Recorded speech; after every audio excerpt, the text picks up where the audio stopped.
আমি এখন সূরা আনফাল পড়ব। এটা একটা মাদানী সূরা, সম্পূর্ণ বাংলায়। বিসমিল্লাহির রহমানির রহিম।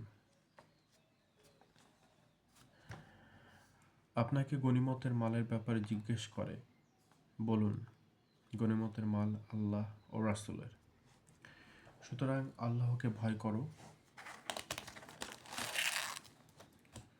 আর সংশোধন করো তোমাদের পারস্পরিক সম্পর্কের, এবং আল্লাহ ও তার রাসূলের অনুসরণ করো যদি তোমরা মুমিন হও। নিশ্চয়ই মুমিন তারাই যখন তাদের সামনে আল্লাহর স্মরণ করা হয় তখন তাদের অন্তর ভীত হয়ে যায়, এবং যখন তাদেরকে আল্লাহর আয়াত পাঠ করে শোনানো হয় তখন তা তাদের ঈমানকে আরও বৃদ্ধি করে, এবং তারা নিজ প্রতিপালকের উপর ভরসা করে। তারা যথাযথ সালাত প্রতিষ্ঠা করে এবং তাদেরকে আমি যা কিছু দান করেছি তা থেকে ব্যয় করে। তারাই প্রকৃত ঈমানদার। তাদের জন্য তাদের প্রতিপালকের নিকট রয়েছে মর্যাদা, ক্ষমা ও সম্মানজনক জীবিকা। যেরূপ আপনার প্রতিপালক আপনাকে বের করেছিলেন নিজ গৃহ থেকে যথাযথভাবে, এবং মুসলমানদের একদল এটাকে অপছন্দ করেছিল। তারা আপনার সাথে তর্ক করতেছিল সত্য স্পষ্টভাবে প্রকাশ হওয়ার পরেও। মনে হয় যেন তাদেরকে মৃত্যুর দিকে হাঁকিয়ে নেওয়া হচ্ছে, আর তারা তা দেখতেছে। স্মরণ করো যখন আল্লাহ ওয়াদা করেন দুটি দলের মধ্যে একটি দল সম্পর্কে যে সেটি তোমাদের আয়ত্তে এসে যাবে, আর তোমরা কামনা করছিলে যে অস্ত্রহীন কাফেলাটি তোমাদের আয়ত্তে আসুক। অথচ আল্লাহর এই ইচ্ছা ছিল যে তার নির্দেশ দ্বারা সত্যকে প্রতিষ্ঠা করতে এবং কাফিরদের ভিত্তি উৎপাটন করতে, যাতে তিনি সত্যকে সত্য, মিথ্যাকে মিথ্যারূপে প্রতিপন্ন করেন, যদিও অপরাধীরা এটা অপছন্দ করে। স্মরণ করো যখন তোমরা তোমাদের প্রতিপালকের কাছে ফরিয়াদ করেছিলে, তিনি তোমাদের কথা শুনলেন, বললেন, আমি তোমাদেরকে 1000 ফেরেশতা দ্বারা সাহায্য করব যারা পরপর আসবে। আল্লাহ এরূপ করেন কেবল সুসংবাদ দেওয়ার জন্য এবং তোমাদের অন্তরে সান্ত্বনা দেওয়ার জন্য। সাহায্য তো একমাত্র আল্লাহর থেকেই আসে। নিশ্চয়ই আল্লাহ পরাক্রমশালী, প্রজ্ঞাময়। স্মরণ করো যখন আল্লাহ তোমাদেরকে তন্দ্রায় আচ্ছন্ন করেন তার পক্ষ থেকে আরাম দেওয়ার জন্য, এবং তোমাদের উপর আকাশ হতে পানি বর্ষণ করেন তোমাদেরকে তার দ্বারা পবিত্র করার জন্য, এবং তোমাদের থেকে শয়তানি কুমন্ত্রণা দূর করার জন্য ও তোমাদের অন্তর সুদৃঢ় রাখার জন্য, এবং তোমাদের দৃঢ়পদ রাখার জন্য। স্মরণ করো যখন আপনার প্রতিপালক ফেরেশতাগণকে নির্দেশ প্রদান করেন, আমি তোমাদের সাথে আছি, তাই মুমিনদেরকে অবিচল রাখো। আমি শীঘ্রই সৃষ্টি করতেছি কাফিরদের অন্তরে ভীতি। সুতরাং তোমরা কাফিরদের গর্দানে আঘাত করো, আর আঘাত করো প্রত্যেকটি আঙ্গুলের অগ্রভাগে, এ কারণে যে তারা আল্লাহ ও তার রাসূলের বিরোধিতা করেছে, এবং যে আল্লাহ ও তার রাসূলের বিরোধিতা করে নিশ্চয়ই আল্লাহ কঠিন শাস্তি প্রদানকারী। সুতরাং এ শাস্তি উপভোগ করো এবং জেনে রেখো কাফিরদের জন্য জাহান্নামের শাস্তি নির্ধারিত। হে ঈমানদারগণ, যখন তোমরা কাফিরদের সাথে মুখোমুখি হবে তখন তাদেরকে পৃষ্ঠ প্রদর্শন করবে না, আর সেদিন পৃষ্ঠ প্রদর্শন করবে যুদ্ধের কৌশল অবলম্বন অথবা স্বীয় দলে আশ্রয় নেওয়া ব্যতীত, সে আল্লাহর ক্রোধে পতিত হবে এবং তার ঠিকানা হবে জাহান্নাম, আর তা হচ্ছে কতই না গন্তব্য। আচ্ছা, এখানে যাই হোক, তোমরা তাদেরকে হত্যা করনি, বরং আল্লাহ তাদেরকে হত্যা করেছেন। আর যখন আপনি বালু নিক্ষেপ করেছিলেন তা আপনি নিক্ষেপ করেননি, বরং আল্লাহই নিক্ষেপ করেছিলেন, যাতে তিনি মুমিনগণকে তার থেকে উত্তম বিনিময় দান করতে পারেন। নিশ্চয়ই আল্লাহ সর্বশ্রোতা, সর্বজ্ঞ। এভাবে নিশ্চয়ই আল্লাহ কাফিরদের ষড়যন্ত্র ধ্বংসকারী।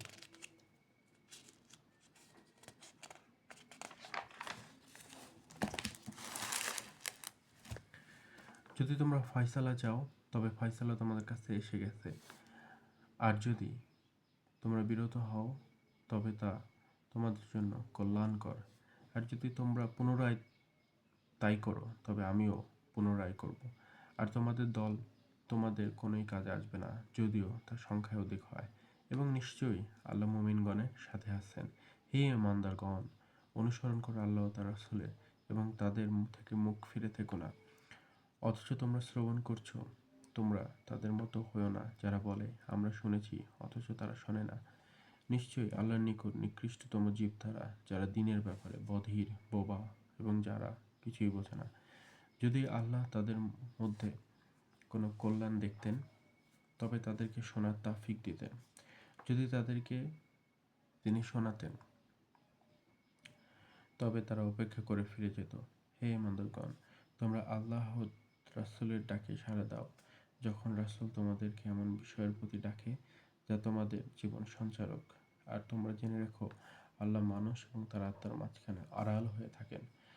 আল্লাহ মানুষ ও তার আত্মার মাঝখানে আড়াল হয়ে থাকেন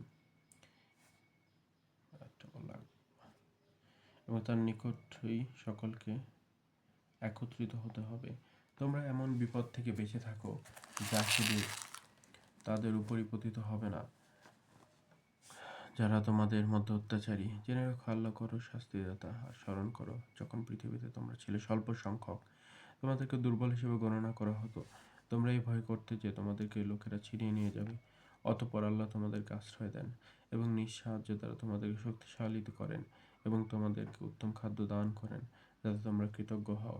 হে ঈমানদারগণ, তোমরা জেনে শুনে আল্লাহ রাসূলের সাথে খেয়ানত করো না এবং তোমাদের পরস্পরের আমানতেরও খেয়ানত করো না। জেনে রাখো যে তোমাদের সম্পদ এবং সন্তান সন্ততি তোমাদের জন্য পরীক্ষা স্বরূপ।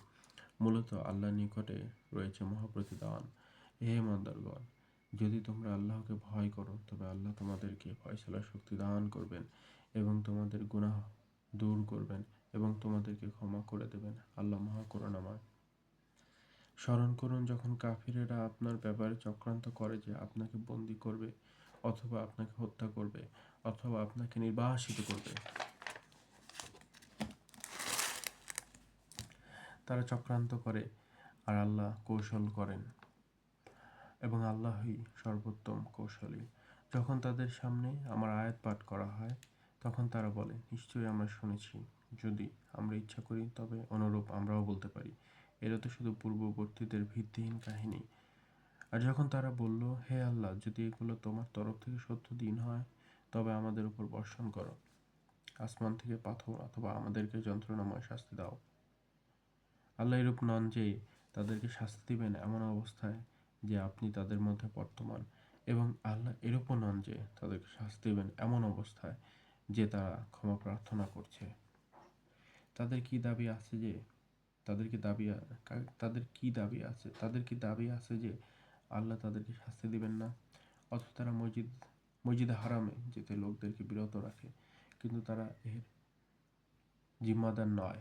শুধু পরহেজগারগণই এর জিম্মাদার, কিন্তু তাদের অধিকাংশরাই তা জানে না। কাবা ঘরের নিকট তাদের সালাত ছিল শুধু শীষ দেয়া আর করতালি দেয়া। সুতরাং তোমরা শাস্তি ভোগ করো তোমাদের কুফরির কারণে। নিশ্চয়ই যারা কাফির তারা তাদের সম্পদ ব্যয় করে আল্লাহর রাস্তা থেকে বিরত রাখার জন্য। তারা আরও সম্পদ ব্যয় করতে থাকবে, অতঃপর তা তাদের জন্য আফসোসের কারণ হবে।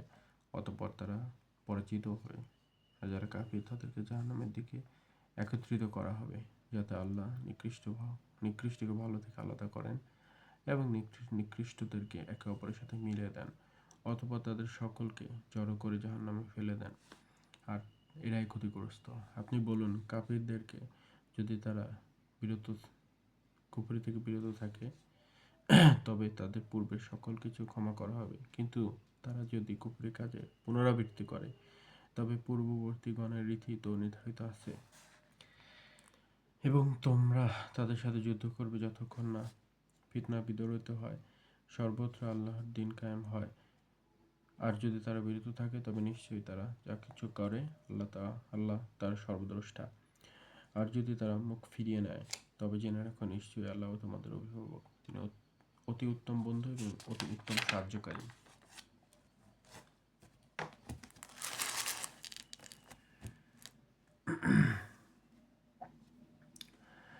আর জেনে রাখো যে তোমরা যা কিছু গনিমত হিসেবে অর্জন করবে তার 1/5 আল্লাহর জন্য, আল্লাহ রাসূলের জন্য তার আত্মীয়স্বজনের জন্য, ইয়াতিমদের জন্য, দারিদ্রদের জন্য, মুসাফিরদের জন্য। যদি তোমরা বিশ্বাস রাখো আল্লাহর প্রতি এবং সে বিষয়ের প্রতি যা আমি অবতীর্ণ করেছিলাম আমার বান্দার প্রতি পার্থক্যকরণের দিনে, যেদিন দুটি দল পরস্পর মিলিত হয়েছিল এবং আল্লাহ সর্ববিষয়ে ক্ষমতাবান। স্মরণ করো যখন তোমরা ছিল উপত্যকার নিকট প্রান্তে এবং তারা ছিল দূর প্রান্তে এবং কাফেলা ছিল তোমাদের থেকে নিম্নাঞ্চলে। আর যদি তোমরা পারস্পরিক অদাবদ্ধ হতে তবে অবশ্যই তোমাদের মধ্যে এ ব্যাপারে মতভেদ সৃষ্টি হতো। কিন্তু আল্লাহ সম্পন্ন করতে চান যে কাজটি ঘটার ছিল, অর্থাৎ যে ধ্বংস হবে সে যেন ধ্বংস হয় প্রমাণ ভিত্তিক এবং যে বেঁচে থাকবে সে যেন বেঁচে থাকে প্রমাণ ভিত্তিক। নিশ্চয়ই আল্লাহ সর্বশ্রোতা মহাজ্ঞানী। স্মরণ করুন যখন আল্লাহ আপনাকে স্বপ্নে তাদের যে সংখ্যা অল্প দেখিয়েছিলেন। যদি তাদের সংখ্যা আপনাকে বেশি দেখাতেন তবে অবশ্যই আপনি হতোদ্যম হয়ে পড়তেন এবং তোমরা অবশ্যই পরস্পর বিরোধ সৃষ্টি করতে কর্ম নির্ধারণ ব্যাপারে। কিন্তু আল্লাহ তোমাদের রক্ষা করেছেন। নিশ্চয়ই তিনি অন্তর্যামী। আর যখন তোমরা দুদল পরস্পর মিলিত হয়েছিলে তখন তিনি তাদেরকে দেখিয়েছিলেন তোমাদের দৃষ্টিতে অল্প সংখ্যক করে এবং তাদের দৃষ্টিতে তোমাদেরকে দেখিয়েছিলেন স্বল্প সংখ্যক করে। আচ্ছা, আর যখন তোমরা দুদল পরস্পর মিলিত হয়েছিল তখন তিনি তাদেরকে দেখেছিলেন তোমাদের দৃষ্টিতে তাদেরকে দেখেছিলেন তোমাদের দৃষ্টিতে অল্প সংখ্যক করে এবং তাদের দৃষ্টিতে তোমাদেরকে দেখিয়েছিলেন তাদের দৃষ্টিতে স্বল্প সংখ্যক করে। আচ্ছা, কেন বেশি হবে? যাই হোক, আমি হয়তো পড়ে যাচ্ছি, আমার ভুল হইলে ক্ষমা দৃষ্টিতে দেখবেন। কাজ আমি এটা জানি হচ্ছে রাসূলদের দলকে কাফিরদের দলের কাছে বেশি দেখানো হয়েছিল যাতে তারা মোটিভেশন হারায় ফেলে। আর রাসূলের দল মুহাম্মদ সাল্লাল্লাহু আলাইহি ওয়াসাল্লামের এবং সাহাবীদেরকে তাদেরকে তার প্রতিপক্ষকে সংখ্যায় কম দেখাইছিল যাতে তারা মোটিভেটেড থাকে, রাসূল সাল্লাল্লাহু আলাইহি ওয়াসাল্লাম তার দলবল মোটিভেট থাকে। ওকে, আচ্ছা, স্বল্পর অল্প অর্থ আমি বুঝতেছি না এই মুহূর্তে। ওরেবা, যাতে আল্লাহ সম্পূর্ণ করতে পারেন যা ঘটার ছিল এবং আল্লাহর দিকেই প্রত্যাবর্তিত হয় সকল ব্যাপার। হে ইমানদারগণ, যখন তোমরা কোনো শত্রু দলের সাথে যুদ্ধের ময়দানে মুখোমুখি হবে তখন তোমরা অবিচল থাকবে এবং অধিক পরিমাণে আল্লাহকে স্মরণ করবে। আশা করা যায় তোমরা সফলকাম হবে। আর আল্লাহ তার রাসূলের আনুগত্য করবে এবং তোমরা পরস্পর ঝগড়া করবে না, অন্যথায় তোমরা শক্তিহীন হয়ে পড়বে এবং তোমাদের প্রতিপত্তি চলে যাবে এবং তোমরা ধৈর্য ধারণ করো। নিশ্চয়ই আল্লাহ ধৈর্যশীলদের সাথে আছেন। তোমরা তাদের মতো হও না যারা তাদের ঘর হতে বের হয়েছিল অহংকারী অবস্থায় ও লোক দেখানোর জন্য এবং আল্লাহর রাস্তা থেকে মানুষকে বাধা প্রদান করেছিল। আল্লাহ তাদের কার্যসমূহ বেষ্টন করে আছেন। যখন শয়তান শোভনীয় করে তুলল তাদের সামনে তাদের আমলগুলো এবং বলল, লোকদের মধ্যে হতে কেউই আজ তোমাদের উপর বিজয় লাভ করতে পারবে না এবং আমি তোমাদের সাহায্যকারী। অতঃপর যখন দুদল পরস্পর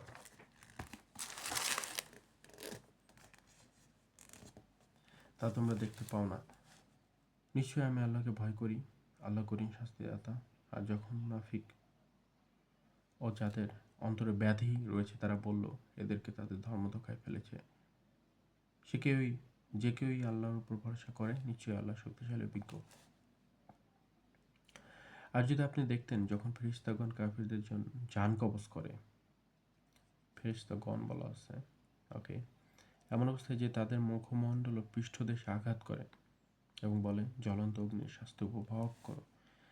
এই শাস্তি তোমাদের সেসব কর্মের জন্য যা তোমাদের হাত দ্বারা পূর্বে করেছ এবং নিশ্চয়ই আল্লাহ জুলুমকারী নন তার বান্দাদের উপর। ফেরাউনের গোত্রীয় লোকজন ও তাদের পূর্ববর্তীগণের অভ্যাসের ন্যায় তারা আল্লাহর আয়াতসমূহকে অস্বীকার করে। অতঃপর আল্লাহ তাদেরকে পাকড়াও করেন তাদের গুনাহের কারণে। নিশ্চয়ই আল্লাহ ক্ষমতাবান করেন শাস্তিদাতা। এটার কারণে যে নিশ্চয়ই আল্লাহ এমন নন যে পরিবর্তন করেন কোনো নিয়ামত যা তিনি কোনো সম্প্রদায়কে দান করেন যতক্ষণ না তারা নিজেরা সে অবস্থার পরিবর্তন ঘটায়। নিশ্চয়ই আল্লাহ সর্বশ্রোতা মহাজ্ঞানী। ফিরআউনের গোত্রীয় লোকজন ও তার পূর্ববর্তী লোকজনের অভ্যাসে ন্যায় তারা তাদের প্রতিপালকের আয়াতসমূহকে মিথ্যা আরোপ করেছে। অতঃপর আমি তাদেরকে ধ্বংস করেছি তাদের গুনাহের কারণে এবং ফেরাউনের গোত্রীয় লোকজনকে ডুবিয়ে দিয়েছি এবং তারা সকলেই ছিল অত্যাচারী। নিশ্চয়ই আল্লাহর নিকট সর্বনিকৃষ্ট জীব তারাই যারা কুফরি করেছে, অতঃপর ঈমান আনেনি। তাদের অবস্থা হলো যে তুমি তাদের মধ্য হতে যাদের সাথে চুক্তি করেছিলে তারা প্রত্যেকবারই তাদের চুক্তি ভঙ্গ করে এবং তারা এই ব্যাপারে ভয় করে না। আর যদি তাদেরকে যুদ্ধের ময়দানে পেয়ে যান তবে তাদেরকে এমনভাবে আক্রমণ করে তাড়িয়ে দেন যাতে তাদের পশ্চাতে যারা রয়েছে তারা শিক্ষা গ্রহণ করতে পারে।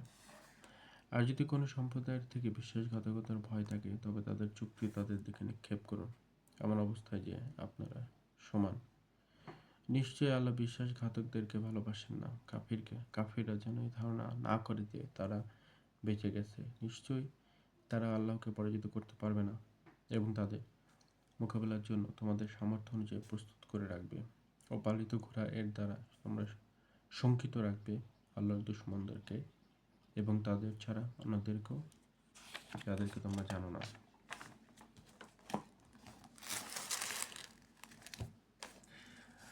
আল্লাহ তাদেরকে ভালোভাবে জানেন। আর তোমরা যা কিছু আল্লাহর রাস্তায় ব্যয় করবে তার প্রতিদান পূর্ণভাবে তোমাদেরকে দেওয়া হবে এবং তোমাদের প্রতি জুলুম করা হবে না। তারা যদি সন্ধির প্রতি অগ্রসর হয় তবে আপনিও সন্ধির প্রতি অগ্রসর হন এবং আল্লাহর উপর ভরসা করুন। নিশ্চয়ই তিনি সর্বশ্রোতা, মহাজ্ঞানী। আর যদি তারা আপনাকে ধোঁকা দিতে চায় তবে নিশ্চয়ই আল্লাহ আপনার জন্য যথেষ্ট। তিনিই আল্লাহ তার সাহায্য দ্বারা এবং মুমিনগণের দ্বারা আপনাকে সাহায্য করছেন এবং ঐক্যের প্রীতি সৃষ্টি করে দিয়েছেন আর তাদের অন্তরে। পৃথিবীতে যা কিছু আছে সব কিছুই যদি আপনি ব্যয় করতেন তথাপিও তাদের অন্তরে ঐক্যের প্রীতি সৃষ্টি করতে পারতেন না, কিন্তু আল্লাহ তাদের অন্তরে পারস্পরিক ঐক্য সৃষ্টি করে দিয়েছেন। নিশ্চয়ই তিনি পরাক্রমশালী, অমজ্ঞানী। হে নবী, আপনার জন্য এবং আপনার অনুসারী মুমিনদের জন্য আল্লাহই যথেষ্ট।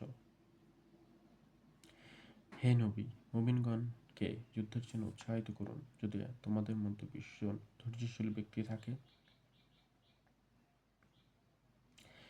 তবে তারা 200 ব্যক্তির উপর বিজয় হবে। আর যদি তোমাদের মধ্যে 100 জন থাকে তবে তারা বিজয় হবে 1000 কাফিরের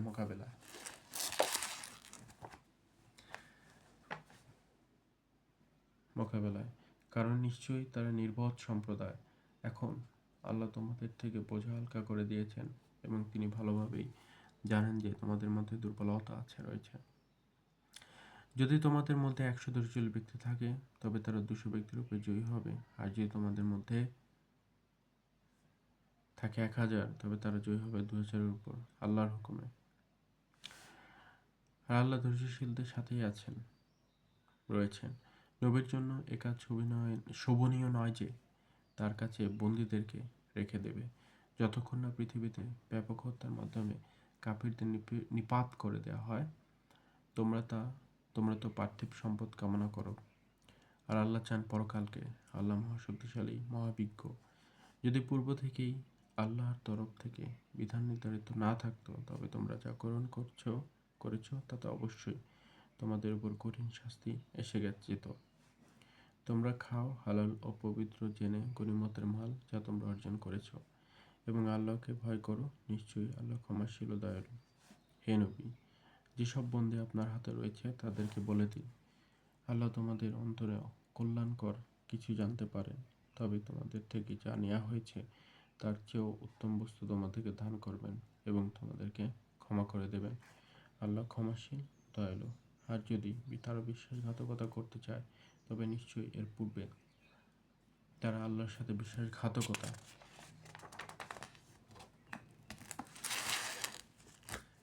করেছে, অতঃপর তিনি আপনাকে তাদের উপর সুপ্রতিষ্ঠিত করেছেন। আল্লাহ মহাজ্ঞানী, বিজ্ঞ। নিশ্চয়ই যারা ঈমান এনেছে এবং হিজরত করেছে স্বীয় মাল ও জান দ্বারা আল্লাহর রাস্তায় যুদ্ধ করেছে, আর যারা আশ্রয় দিয়েছে এবং সাহায্য করেছে তারা পরস্পর একে অপরের বন্ধু। আর যারা ঈমান এনেছে অথচ হিজরত করেনি, হিজরত না করা পর্যন্ত তোমাদের সাথে তাদের উত্তরাধিকারিত্বের কোনো সংস্রব নেই। আর যদি তারা তোমাদের কাছে দ্বীনের ব্যাপারে সাহায্য প্রার্থনা করে তবে তোমাদের কর্তব্য সাহায্য করা, কিন্তু সে সম্প্রদায়ের বিরুদ্ধে নয় যাদের সাথে তোমাদের পারস্পরিক চুক্তি হয়েছে। আল্লাহ তোমাদের যাবতীয় কৃতকর্মের সর্বদ্রষ্টা। আর যারা কাফির তারা পরস্পর একে অপরের বন্ধু। যদি তোমরা এই নির্দেশ অনুযায়ী কাজ না করো তবে পৃথিবীতে গোলযোগ ও মহাবিশৃঙ্খলা সৃষ্টি হবে। যারা ঈমান এনেছে, হিজরত করেছে এবং আল্লাহর রাস্তায় জিহাদ করেছে, আর যারা আশ্রয় দিয়েছে এবং সাহায্য করেছে, তারাই হলো প্রকৃত মুমিন। তাদের জন্য ক্ষমা এবং সম্মানজনক জীবিকা রয়েছে। আর যারা পরবর্তীকালে ঈমান এনেছে, হিজরত করেছে এবং তোমাদের সাথে মিলে জিহাদ করেছে, তারাও তোমাদের অন্তর্ভুক্ত। আর যারা আত্মীয় তারা আল্লাহর হুকুমে একে অন্যের অপেক্ষা অধিক হকদার। নিশ্চয়ই আল্লাহ সর্ববিষয়ে সম্যক জ্ঞাত।